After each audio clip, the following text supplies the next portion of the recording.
সাইয়েদনা জিব্রাইল বিশাল ফেরেশতাদের বহন নিয়ে পৃথিবীতে নেমে আসছেন, পড়েন সুবহানাল্লাহ।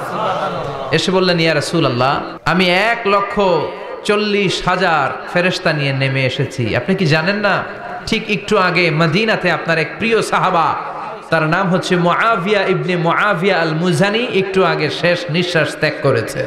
বিশ্বনবী তাবুকের ময়দানে গেলেন। রোমান সাম্রাজ্যের খ্রিস্টান সৈনিকেরা যখন জানতে পারলো বিশ্বনবী এসেছে, সব সৈনিক নিয়ে দৌড়।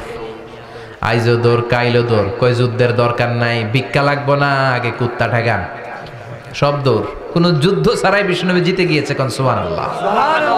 বিশ্বনবী আল্লাহ শুকরিয়া করলেন। হঠাৎ বিশ্বনবী দেখলেন আকাশের সূর্যের আলো ক্ষীণ হতে শুরু করেছে, কমতে শুরু করেছে। তিনি খেয়াল করে দেখলেন এর কারণ সাইয়েদনা জিব্রাইল বিশাল ফেরেশতাদের বহন নিয়ে পৃথিবীতে নেমে আসছেন, পড়েন সুবহানাল্লাহ। এসে বললেন, ইয়া রাসূলুল্লাহ, আমি 1,40,000 ফেরেশতা নিয়ে নেমে এসেছি। আপনি কি জানেন না, ঠিক একটু আগে মদিনাতে আপনার এক প্রিয় সাহাবা, তার নাম হচ্ছে মুআবিয়া ইবনে মুআবিয়া আল মুজানি, একটু আগে শেষ নিঃশ্বাস ত্যাগ করেছে। বিশ্বনবী বললেন, ইন্না লিল্লাহি ওয়া ইন্না ইলাইহি রাজিউন। সাইয়েদনা জিব্রাইল বললেন, ও নবী, আপনি কি আপনার প্রাণের সাহাবীর জন্য গায়েবানা জানাজা পড়বেন না? বিশ্বনবী বললেন, অবশ্যই পড়ব। গায়েবানা জানাজা চিনেন তো? এটা পড়া কিন্তু সুন্নাহ। সামনে লাশ নাই, কিন্তু আমি ইমাম, সবাই দাঁড়ালেন পেছনে, আল্লাহু আকবার, 4টা তাকবীর দিয়ে আমরা নামাজ পড়লাম, মৃত ভাইয়ের জন্য দোয়া করলাম, এটার বলে গায়েবানা জানাজা। সুবহানাল্লাহ পড়েন। বিশ্বনবী বললেন, অবশ্যই পড়ব। সাহাবীদের মধ্যে ঘোষণা দিলেন, ও সাহাবারা, তোমাদের ভাই মুআবিয়া ইবনে মুআবিয়া আল মুজানি কিছুক্ষণ আগে মদিনাতে ইন্তেকাল করেছে। তোমাদের ভাইদের জন্য সবাই বাইরে বের হয়ে আসো, এই মাত্র আমরা এই মুহূর্তে আমরা গায়েবানা জানাজা পড়ব। বিশ্বনবী প্রথম কাতারে দাঁড়ালেন, হাজার হাজার সাহাবারা লাইন ধরে দাঁড়ালো। সাইয়েদনা জিব্রাইল 1,40,000 ফেরেশতা নিয়ে সাহাবাদের পেছনে 2টা লাইনে দাঁড়িয়ে গেলেন। প্রথম লাইনে 70,000, দ্বিতীয় লাইনে আরো 70,000, 1,40,000 ফেরেশতাদের বহর। আর সাহাবারা মিলে আল্লাহু আকবার বলে গায়েবানা জানাজা শুরু করলেন। নামাজ শেষ। বিশ্বনবী তো অবাক, ঘটনা কি? কোন সাহাবীর গায়েবানা জানাজায় তো ফেরেশতা নামে না আকাশের উপর থেকে। বিশ্বনবী জিজ্ঞেস করলেন, জিব্রাইল, কোন সাহাবীর গায়েবানা জানাজায় তোমরা আকাশ থেকে এত ফেরেশতার বহর নিয়ে নামো নাই? কি এমন আমল করেছে আমার মুআবিয়া? কি এমন ভালো গুণ ছিল, ভালো আমল ছিল, যার কারণে আরশের উপরে তার এত সম্মান, যার কারণে 1,40,000 ফেরেশতার বহর নিয়ে তোমরা দুনিয়াতে নেমে এসেছো? সাইয়েদনা জিব্রাইল বললেন, নবী, তেমন কোনো বড় আমল নয়, ছোট্ট একটা আমল, কিন্তু আমলটারে ভালোবেসেছে কে?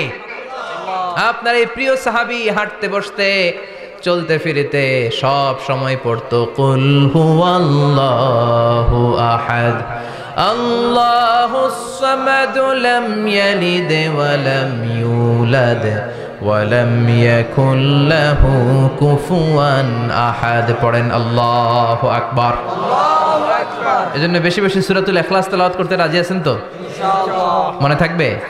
বিষ্ণু ঈসা ইসলাম প্রতিদিন ফজরের নামাজের পরে, মাগরিবের নামাজের পরে, ওয়া ইনদামা ইয়ামশি ইলা ফিরাশিহি, রাতে যখন বিছানায় যাবেন, এই 2 হাতকে একত্রিত করে সূরাতুল ইখলাস পড়তেন, সূরাতুল ফালাক পড়তেন, সূরাতুন নাস পড়তেন, পড়ে হাতে ফু দিতেন। সহিহ হাদিস। ফু দিয়ে এই ফু দেওয়া হাতটা সারা দেহের মধ্যে ইয়াবদাউ বিহিমা রাসাহু, মাথা থেকে শুরু করে পা পর্যন্ত এভাবে মেসেজ করে দিতেন, মালিশ করে দিতেন। সুবহানাল্লাহ পড়েন। This is a protection you take from your Lord, from all the bad eyes, evil eyes, সব হিংসুকের চোখ থেকে, হিংসা থেকে, সব জাদুটোনা থেকে, সব ব্ল্যাক ম্যাজিক থেকে আপনি প্রোটেকশন চাইলেন কার কাছে? আল্লাহর কাছে। সকালবেলা যদি এই 3টা সূরা পড়ে ফু দেন, এটাকে আরবিতে বলে কুল আস-সালাসা, কারণ এই 3টা সূরা শুরুতেই কুল আছে না নাই? আছে। কুল হুয়াল্লাহু আহাদ, কুল আউযু বিরাব্বিল ফালাক, কুল আউযু বিরাব্বিন নাস। এজন্য 3টাকে আরবিতে বলে কুল আস-সালাসা, মানে 3 কুল। কি বলে? 3 কুল। সূরাতুল ইখলাস, সূরাতুল ফালাক, সূরাতুন নাস। ফজরের পরে, মাগরিবের পরে আর বিছানায় যাওয়ার সময় 2 হাত একত্রিত করে ফু দিবেন, সারা গায়ে মেসেজ করবেন। মনে থাকবে? আজকে থেকে মনে থাকবে তো? কালকে থেকে এটার আমল করা যাবে না? আবার মা এসে বলতেন আমার যদি স্বাস্থ্য খারাপ লাগতো নবীর কাছে দোয়া চাইতে যাইতাম, বলতাম নবী স্বাস্থ্যটা খারাপ কি করব? বিশ্বনবী বলতেন তুমিও সূরাতুল ইখলাস, সূরাতুল ফালাক, সূরাতুল নাস পড়ে হাতের মধ্যে ফু দিয়ে সারা দেহে মালিশ করে দাও। সুবহানাল্লাহ পড়েন। বিশ্বনবীর প্রতিদিনকার একটা আমল, দৈনন্দিন একটা আমল। আবার বিশ্বনবী একবার সিজদায় পড়ে আছেন, হঠাৎ করে লাদাগাতহু আকরাব, একটা বিচ্ছু পোকা বিশ্বনবীকে কামড় দিল। এটাও সহিহ হাদিস। প্রচন্ড ব্যথা। বিচ্ছু পোকার কামড় যারা খেয়েছেন তারাই জানেন ব্যথা কেমন, বেশি না কম? বিচ্ছু চিনেন তো? কি বলেন আগাইছে? বিচ্ছু কয়? এই বিচ্ছু পোকা কামড় দিয়েছে, প্রচন্ড ব্যথা পেয়েছে বিশ্বনবী। বিশ্বনবী বললেন লানাতুল্লাহি আলাল আকরাব, এই বিচ্ছুর উপর আল্লাহর লানত। মুসল্লিও চিনে না, নবীও চিনে না, কামড় তো দিয়ে বসছে। বিশ্বনবী বললেন লবণের পানি গরম দাও। লবণের পানি আনা হলো। বিশ্বনবী বললেন আঙ্গুলের মধ্যে ঢালো। পানি ঢালতে শুরু করা হলো, আর বিশ্বনবী পড়তে আরম্ভ করলেন কুল হুয়াল্লাহু আহাদ আল্লাহুস সামাদ লাম ইয়ালিদ ওয়া লাম ইউলাদ ওয়া লাম ইয়াকুল লাহু কুফুয়ান আহাদ। পড়েন আল্লাহু আকবার। এজন্য সূরাতুল ইখলাস এটা যেন আমাদের দৈনন্দিনকার একটা আমল হয়, প্রতিদিন যেন আমরা এটা পড়ি, তাহলে আমলনামা সওয়াব দিয়ে পূর্ণ করে দিবে কে? এই মাক্কি সূরাটি কেন এবং কোন সিচুয়েশনে, কোন পরিস্থিতিতে মক্কায় নাজিল হলো তার একটা ব্যাকগ্রাউন্ড আছে। এটাকে বলে শানে নুজুল। কেন নাজিল হলো শুনতে মনে চায়? কষ্ট হচ্ছে না তো? আলোচনা কি কঠিন হচ্ছে না সহজ? আন্ডারস্ট্যান্ডেবল, বোধগম্য হচ্ছে? বোঝা যায় না? বোঝা যায়? আলহামদুলিল্লাহ পড়েন। মক্কার লোকেরা এসে বিশ্বনবীরে ধরল, ইয়া মুহাম্মদ বাইয়িন লানা সাল্লাল্লাহু আলাইহি ওয়াসাল্লাম বাইয়িন লানা নাসাবা রাব্বিক। ও আব্দুল্লাহর বেটা মুহাম্মদ, তোমার রবের নসবনামা বর্ণনা করো। কি নামা? কথা কন। নসবনামা বুঝেন তো কি?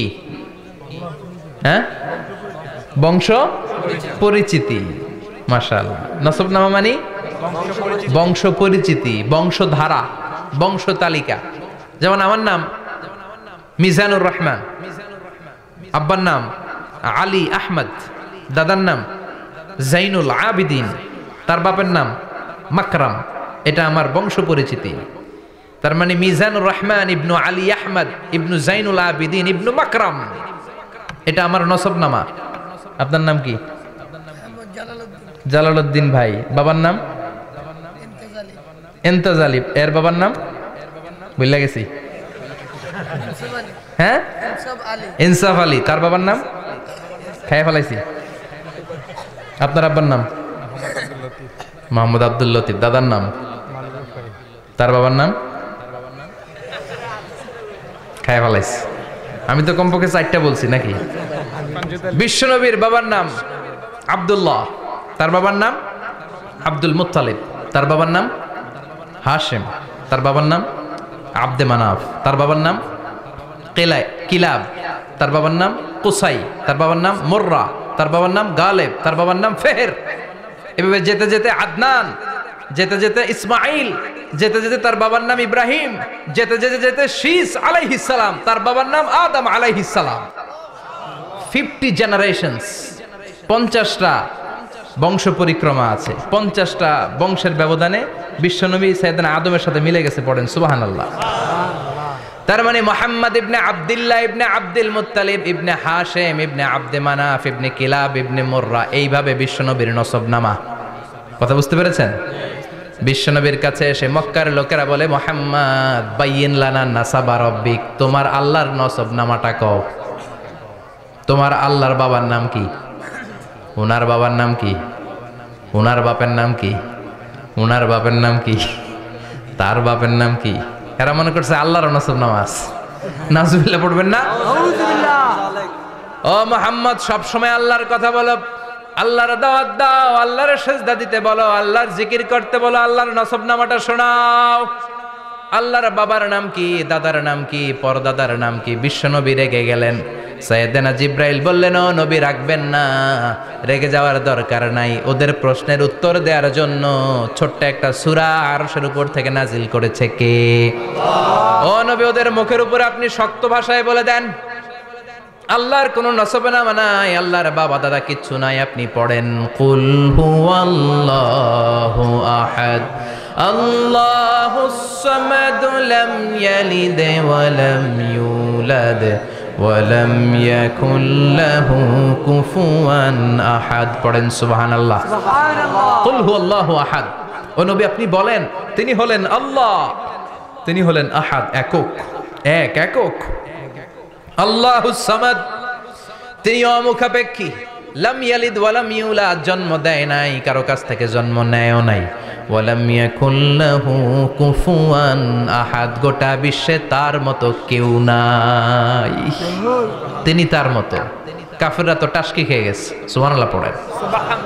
আবার এর শানে নুজুলে আরেকটা বর্ণনা পাওয়া যায়। মুশরিকরা এসে বলল, ইয়া মুহাম্মদ বাইয়িন লানা জিনসা রাব্বিক, তোমার রব কি দিয়ে তৈরি বলো।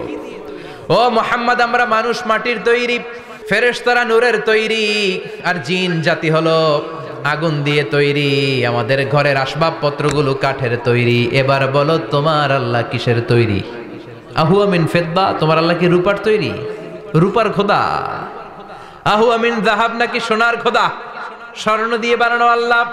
আহুয়া মিন খাশাব, নাকি কাঠ দিয়ে বানানো তোমার আল্লাহ? কি দিয়ে বানানো বলো। বিশ্ব নবীর কাছে তখন জিব্রাইল আয়াত নাজিল করলেন আর বললেন, নবী ওদের প্রশ্নের জবাব আপনি এই সূরা দিয়ে পড়েন আর বলেন কুল হুয়াল্লাহু আহাদ আল্লাহুস সামাদ লাম ইয়ালিদ ওয়া লাম ইউলাদ ওয়া লাম ইয়াকুল লাহু কুফুয়ান আহাদ। পড়েন সুবহানাল্লাহ। এই ব্যাকগ্রাউন্ড ফজিলত সব শুনে সূরাটা একটু নরম হয়ে আসছে না? এখন নরম নরম লাগে না? মনে হয় যে বুঝতেছি, মনে হচ্ছে যে সহজ হয়ে গেছে, ঠিক কিনা? এবার দেখেন অর্থ আরো সহজ। আল্লাহ বললেন কুল, কুল মানে বলো। কোরআনের যত জায়গায় কুল পাবেন, রব্বুল আলামিন তার পেয়ারা হাবিবকে অর্ডার করছেন কুল মানে বলো, সে ও মাই মেসেঞ্জার, সে বলো। কুল মানে কি? বলো। কুল মানে বলো। হে নবী আপনি বলেন হুয়াল্লাহ, তিনি হচ্ছেন আল্লাহ, আর তিনি হচ্ছেন আহাদ, অদ্বিতীয়, এক এবং একক, অদ্বিতীয়। তাহলে প্রথমে বলতে বললেন, ও নবী আমার সব পরিচয় দেওয়ার আগে আগে নামের পরিচয় দেন। জোরে কোন ঠিক কিনা? আগে ওদের বলে দেন আমার নাম হলো আল্লাহ। আমার নাম কি? কুল হুয়াল্লাহ। নবী আপনি বলেন তিনি হলেন আল্লাহ। তিনি কে? আল্লাহ বলছেন ইন্নানি আনাল্লাহু লা ইলাহা ইল্লা আনা ফা'বুদনি ওয়া আকিমিস সালাতা লিযিকরি। ইন্নানি আনাল্লাহ, আমি হলাম আল্লাহ। তিনি কে? আল্লাহ। জোরে বলেন আল্লাহ। আল্লাহর নামটা মুখে নিতে কেমন লাগে? আল্লাহর নামটা ডাকতে ভালো লাগে? সবার ভালো লাগে? প্রাণ ভরে যায়, হৃদয় শীতল হয়, ঠান্ডা ঠান্ডা লাগে ভেতরে। তাহলে চিৎকার দিয়ে আল্লাহর ডাক দেন, বলেন আল্লাহ। আর জোরে আল্লাহর ডেকে বলেন ইয়া আল্লাহ। গলা ফাটিয়ে ডাক দেন, বলেন আল্লাহ।